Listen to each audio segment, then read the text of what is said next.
ये कहानी शुरू होती है एक माओवादी अटैक से, जिससे ढेर सारे लोग मारे गए थे। कोलकाता के एक पुलिस स्टेशन में नमिता और उसके पति अपने भाई का मिसिंग कंप्लेन कराने आई थी, लेकिन पुलिस वाले नमिता और अमन से ठीक से बात नहीं कर रहे थे, क्योंकि ईशान दलित वर्ग का था। और नमिता जब रोते हुए बाहर आ रही थी तो विधि नाम की एक क्राइम रिपोर्टर नमिता को रोते हुए देखती है। विधि ईशान को एक रिपोर्ट में देखती है कि वो माओवादी बन चुका है, लेकिन छानबीन से पता चलता है कि वो एक आर्टिस्ट था और वह गांव-गांव जाकर लोगों को जागरूक करता था। विधि नानू के साथ रहती है और नानू विधि से अच्छी अच्छी बातें किया करते थे, क्योंकि वह एक प्रोफेसर थे। इसलिए विधि नानू को ईशान की स्टोरी बताने लगती है।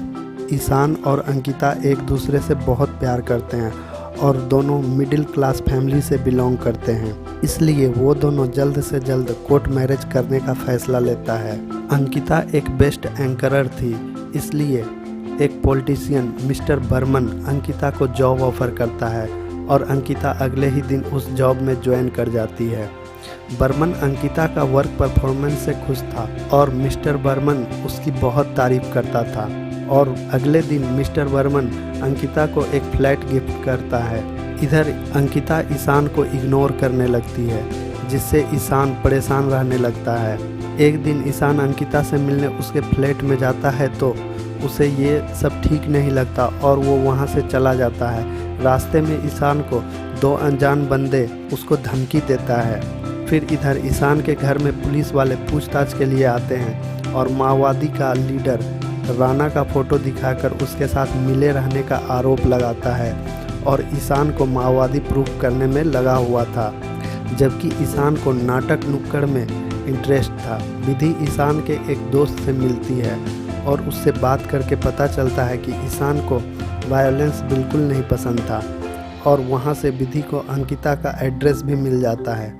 इधर अंकिता बर्मन से ईशान के बारे में पूछती है तो बर्मन अंकिता को अपने काम पर ध्यान देने को कहता है। बर्मन अंकिता से कहता है कि विधि से मिलकर वही बोलना जो उसने बोलने को कहा है, और बर्मन नेक्स्ट ईयर अंकिता को एमएलए बनाने का प्रॉमिस भी करता है। इधर वो दोनों अनजान बंदे विधि का पीछा करता है। विधि उन दोनों से बचकर वहाँ से निकल जाती है। फिर वहीं उमा शंकर जी से मिलती है, जहाँ पर वो बताते हैं कि इन सब में बर्मन का हाथ हो भी सकता है, लेकिन बर्मन इतना चालाक है कि उसके खिलाफ सबूत लाना नामुमकिन है और इस काम में हेल्प के लिए विधि को जिया खान से मिलने को कहता है। विधि अंकिता से मिलने उसके घर जाती है, लेकिन अंकिता का जवाब सुनकर विधि को कोई खास जानकारी नहीं मिलता।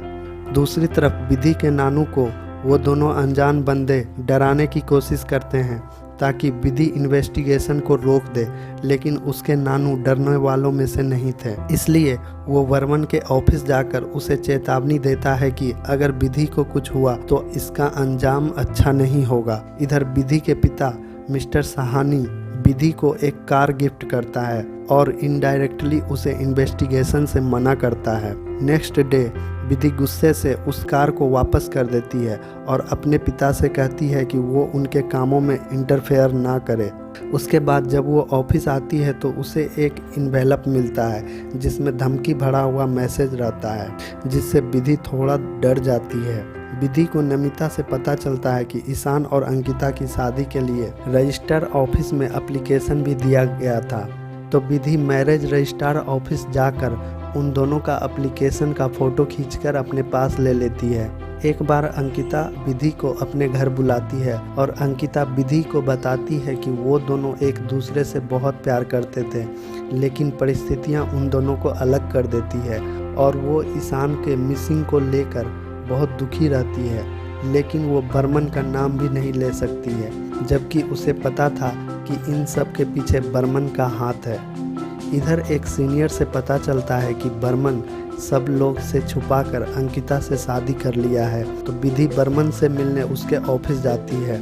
बर्मन उसके सारे सवालों का जवाब बिल्कुल सटीक देता है और ईशान के मिसिंग रिपोर्ट में खुद को बेगुनाह बताता है और अंकिता से शादी की बात को भी कबूल नहीं करता है। नेक्स्ट डे विधि जिया खान के थ्रू राणा से वीडियो कॉल पर बात करती है, जिससे राणा उसे बताता है कि एक बार उसने ईशान को नाटक करते हुए देखा था, जिससे वह बहुत प्रभावित हुआ था और उसे पता चला था कि बर्मन के कुछ गुंडे ईशान को किडनैप कर लिया है। इसलिए ईशान की जान बचाने उसे वहां से उठा लेता है और जब ईशान को बताता है कि मिस्टर बर्मन तुम्हारी जान लेने वाले थे, तो ईशान उसके साथ जुड़ने को रेडी हो जाता है। ये सब सुनकर विधि बहुत सैड हो जाती है, क्योंकि ईशान अब एक माओवादी बन चुका था। इधर ईशान अंकिता के पास एक वीडियो भेजता है और बताता है कि नेक्स्ट डे राणा बर्मन को बम से मारने वाले हैं। तो अगले दिन बर्मन खुद नहीं जाकर अपने लोगों को भेज देता है और बम ब्लास्ट में बर्मन के जगह उसके लोग मारे जाते हैं। बर्मन मीडिया के सामने इसका श्रेय ईशान को नहीं देकर किसी और को दे रहा था। ये देखकर अंकिता दुखी हो जाती है और ईशान का वीडियो विधि को भेज देती है। वो वीडियो देखकर विधि को लगता है कि वो ईशान को लेकर गलत थी और ईशान को किसी भी माओवादी से कोई मतलब नहीं था। और नमिता को एक लेटर आता है जिसमें लिखा हुआ था कि राणा के चंगुल से वो भाग गया है और वह आज भी निर्दोष है और समय आने पे वो वापस भी आएगा। दोस्तों, अगर वीडियो अच्छी लगी हो तो वीडियो को एक लाइक करें और अगर आप चाहते हैं कोई ऐसी फिल्म जिसे मैं एक्सप्लेन करूं, तो आप उस फिल्म का नाम कमेंट में लिख दें। मैं जल्द ही उस फिल्म को आपके सामने लेके आऊँगा।